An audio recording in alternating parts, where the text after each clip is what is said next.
എം.ആർ. അജിത് കുമാറിൻ്റെ പൂരം കലക്കൽ റിപ്പോർട്ട് ആഭ്യന്തര സെക്രട്ടറിയും തള്ളി. ഈ റിപ്പോർട്ട് 1500-ലധികം പേജുകളുള്ള റിപ്പോർട്ടാണെന്ന് നേരത്തെ പുറത്തു വന്നിരുന്നു. ഇതിൻ്റെ വസ്തുതകൾ റിപ്പോർട്ടിൽ എന്തൊക്കെയാണെന്ന് മാധ്യമങ്ങളിൽ വാർത്തകൾ നിറഞ്ഞിരുന്നു. ഞങ്ങളും പലതവണ ആ വിവരങ്ങൾ പ്രേക്ഷകരുമായി പങ്കുവച്ചിരുന്നു. ഇതൊന്നും മുഖ്യമന്ത്രി കണ്ട ഭാവം നടിച്ചില്ല.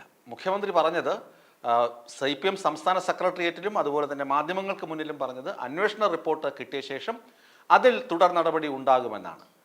അതിൻ്റെ പിറ്റേ ദിവസം, അതായത് ആ വാർത്താ സമ്മേളനം നടക്കുന്നതിൻ്റെ പിറ്റേ ദിവസം തന്നെ DGPക്ക് എം.ആർ. അജിത് കുമാർ ഈ റിപ്പോർട്ട് കൈമാറി.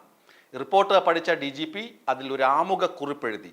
അതിങ്ങനെയാണ്: ഈ റിപ്പോർട്ട് അപൂർണമാണ്, ഈ റിപ്പോർട്ട് അംഗീകരിക്കാൻ കഴിയില്ല, മറ്റൊരു ഏജൻസിയെ കൊണ്ട് അല്ലെങ്കിൽ മറ്റാരെങ്കിലും ഈ വിശദമായി പൂരം കലക്കൽ സംഭവം കൃത്യമായി അന്വേഷിക്കണം എന്ന നിർദ്ദേശത്തോടു കൂടിയാണ് മുഖ്യമന്ത്രിയുടെ ഓഫീസിൽ സമർപ്പിച്ചത്, അതായത് ആഭ്യന്തര വകുപ്പിന് കൈമാറിയത്.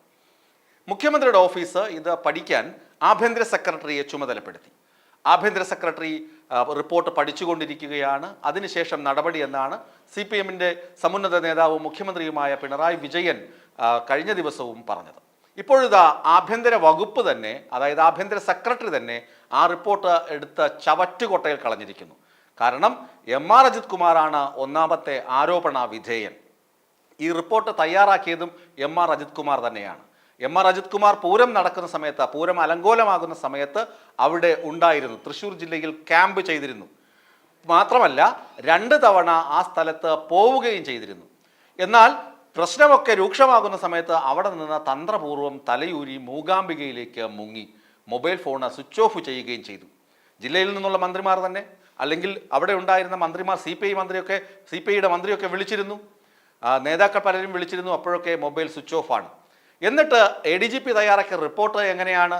അവിടെ ഉണ്ടായിരുന്ന സിറ്റി പോലീസ് കമ്മീഷണർ, തൃശ്ശൂർ കമ്മീഷണർക്ക് മാത്രമാണ് ഉത്തരവാദി, അയാൾക്ക് പരിചയക്കുറവുണ്ട്, പിന്നെ ദേവസ്വങ്ങൾ അവർ മനഃപൂർവ്വം പൂരം നിർത്തിവെച്ചതാണ് എന്നൊക്കെയായിരുന്നു വിടുവ പറഞ്ഞത്, അല്ലെങ്കിൽ ആ റിപ്പോർട്ടിൽ എഴുതി വെച്ചത്. എന്നാൽ തൊട്ടടുത്ത ദിവസങ്ങളിൽ തന്നെ മറ്റു കാര്യങ്ങളും പുറത്തു വന്നു. എന്താണത്? ഈ പൂരം നടക്കുന്നതിന് 3 ദിവസം മുമ്പ് എം.ആർ. അജിത് കുമാർ സ്ഥലത്ത് ചെല്ലുകയും ഉദ്യോഗസ്ഥരെയൊക്കെ വിളിച്ചു വരുത്തി സുരക്ഷാ ക്രമീകരണങ്ങളിൽ ചില മാറ്റങ്ങൾ വരുത്തുകയും ചെയ്തു. എന്തിനായിരുന്നു അതൊക്കെ? ഇതൊക്കെയാണ് സംശയം ബലപ്പെടുത്തുന്നത്. ഇത്തരം സംശയങ്ങളും സത്യങ്ങളുമൊക്കെ തുരുതുരാ വന്നുകൊണ്ടിരിക്കുന്നു. DGP റിപ്പോർട്ട് തള്ളിക്കളയുന്നു, പുതിയ അന്വേഷണം വേണമെന്ന് അതിനകത്ത് മുഖക്കുറിപ്പ് എഴുതുന്നു. രണ്ടാമത് ആഭ്യന്തര സെക്രട്ടറി തള്ളിക്കളയുന്നു റിപ്പോർട്ട്. ഇതിന് വിശദമായ അന്വേഷണം, മറ്റൊരു അന്വേഷണം നടത്തണമെന്ന് അഭ്യർത്ഥിക്കുന്നു, ആവശ്യപ്പെടുന്നു. എന്നിട്ടും എം.ആർ. അജിത് കുമാറിന് സ്ഥാനചലനമൊന്നും സംഭവിക്കുന്നില്ല. എം.ആർ. അജിത് കുമാർ ക്രമസമാധാന പാലന ചുമതലയുള്ള ഉദ്യോഗസ്ഥനായി ADGP-ആയി ആ കസേരയിൽ തുടരുകയാണ്. അപ്പോൾ സ്വാഭാവികമായും ജനത്തിന് സംശയം ബലപ്പെടും. മുഖ്യമന്ത്രിയും എം.ആർ. അജിത് കുമാറും തമ്മിൽ എന്തോ അന്തർധാരയുണ്ട്. അത് സമൂഹത്തിന് പുറത്തു പറയാൻ പറ്റാത്തതാണ്. വേറെ എന്തോ അണ്ടർഗ്രൗണ്ട് ഇടപാടുണ്ട്. എം.ആർ. അജിത് കുമാർ RSS നേതാക്കളെ കണ്ടതും എം.ആർ. അജിത് കുമാറിൻ്റെ സംഘി ബന്ധവുമൊക്കെ മുഖ്യമന്ത്രി പിണറായി വിജയൻ്റെ അറിവോടെ സംഭവിച്ചതാണ് എന്ന സംശയം ആരോപണം മാത്രമല്ല, സത്യമെന്ന് ജനം ധരിച്ചു വെക്കും.